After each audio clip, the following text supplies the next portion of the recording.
The megalodon was the most dangerous predator the ocean ever produced. Nothing challenged it. Nothing came close. For millions of years, it sat at the top of every food chain in every ocean on Earth. And then scientists found something they did not expect. Teeth marks. On megalodon bones. Not on adults, on the young. Something was hunting megalodon pups. Something large enough to leave marks on an animal that was already bigger than a great white shark at birth. And for years, nobody could explain what it was, until they found the nurseries. The megalodon was not always 60 feet long. It started somewhere. And where it started was one of the most specific and well-documented vulnerabilities in the history of any apex predator.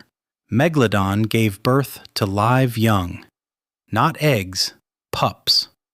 And those pups, even at birth, were already around 13 feet long, bigger than most sharks alive today, already dangerous by almost any standard, but not by the standards of what shared their ocean.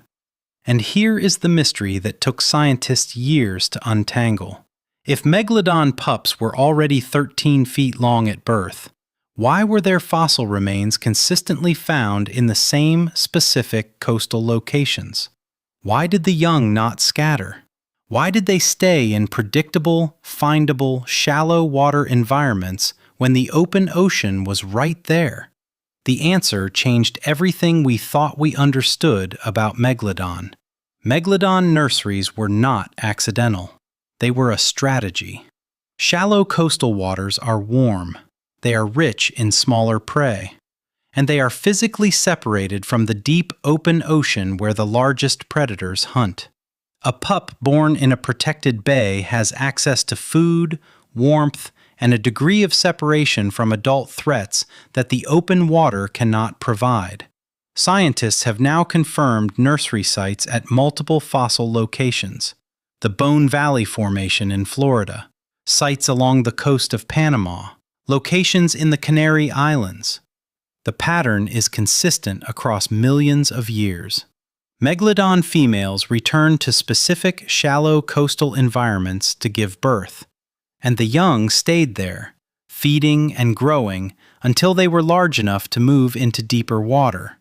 It was the most successful survival strategy the species had.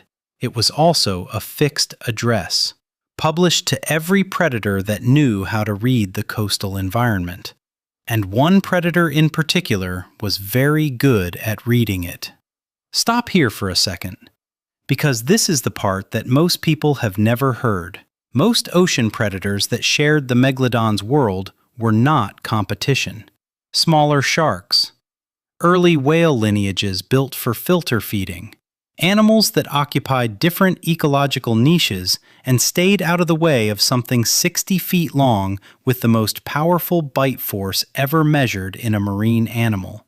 But around 10 to 12 million years ago, in the same oceans where megalodon nurseries were operating, something appeared that did not stay out of the way.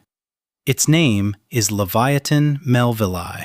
It was a predatory sperm whale, and when scientists recovered its skull in Peru in 2008, the measurements stopped them cold.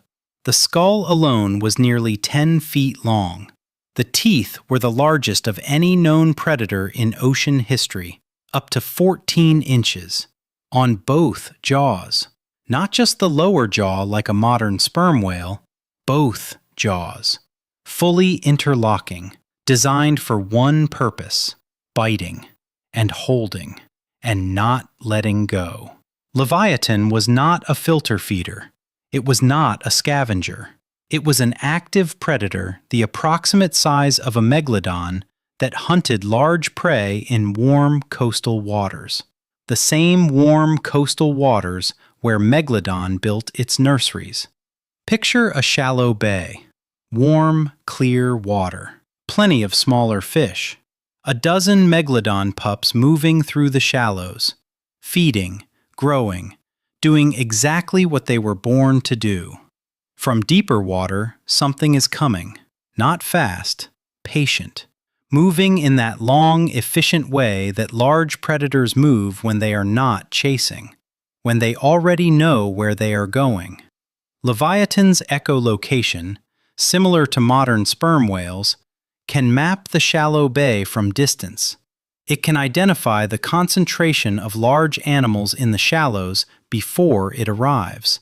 It knows what is in there before the pups know it is coming. And here is the key detail.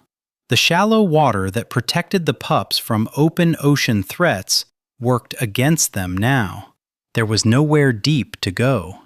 The environment that made the nursery safe was the same environment that removed the escape route. A 13-foot megalodon pup is already a serious animal, but it is not a 60-foot adult. It does not have the mass, the jaw force, or the experience to handle what is coming through the mouth of that bay. And Leviathan, at full size, is not deterred by 13 feet of anything. The attack is fast. The teeth on both jaws find purchase. The pup cannot generate enough force to break the grip. And Leviathan, which has been doing this for millions of years in environments exactly like this one, holds. This is not a fight. It is a feeding event that the nursery strategy made possible, predictable, and repeatable. Here is what scientists did not predict when they first began studying megalodon nurseries. The nursery strategy did not just create a vulnerability to Leviathan. It created a vulnerability to time. For millions of years, megalodon and Leviathan coexisted. Two apex predators in the same ocean, occupying overlapping environments, competing for overlapping prey. The system was brutal but stable. Both species survived it for millions of years simultaneously. Then the climate shifted. Around 3.5 million years ago, ocean temperatures began dropping. The shallow, warm coastal waters that megalodon nurseries required started shrinking. The warm bays that had provided safe birthing environments for millions of years became colder, deeper, less hospitable to the specific conditions the nursery strategy needed. And megalodon, which had built its entire reproductive strategy around those specific environments, had no alternative. Leviathan disappeared around the same period. The competition at the nurseries ended. But for megalodon, it did not matter. The nurseries were already failing. Not because something was hunting them, because the warm, shallow water was gone. The strategy that had worked for millions of years required a specific world, and that world was cooling. So what killed the megalodon? Not Leviathan. Not a single predator. Not a battle it lost. The megalodon was brought down by the interaction between its own survival strategy and a changing climate. The nurseries were the most successful reproductive system any large marine predator ever developed. They produced generation after generation of the most dangerous animal the ocean has ever known. And they required warm, shallow coastal water to function. When the water cooled, the nurseries failed. When the nurseries failed, pup survival rates dropped. When pup survival rates dropped, the population could not replace itself fast enough. And the 60-foot adults that remained, still apex, still unchallengeable in open water, were the last of something that no longer had a way to continue. The most powerful predator in ocean history was not defeated by something stronger. It was defeated by the gap between what it needed and what the world was willing to keep providing. And the teeth marks on those pup fossils, the ones that started this entire investigation, were not the cause of the extinction. They were a window into the vulnerability that the climate eventually found and held open until there was nothing left inside. But here is the question nobody has fully answered yet.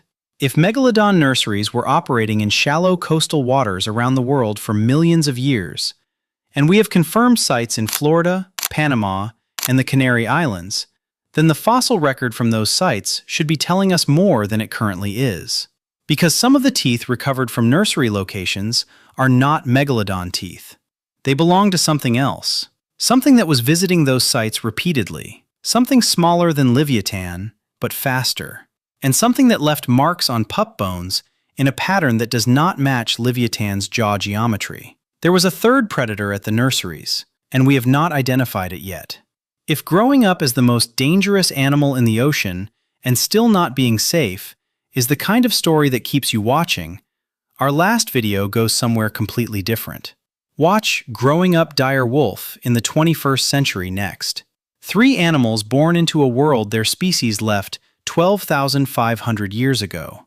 Growing up inside a secured reserve, getting bigger every week, and the world still arguing about what to call them.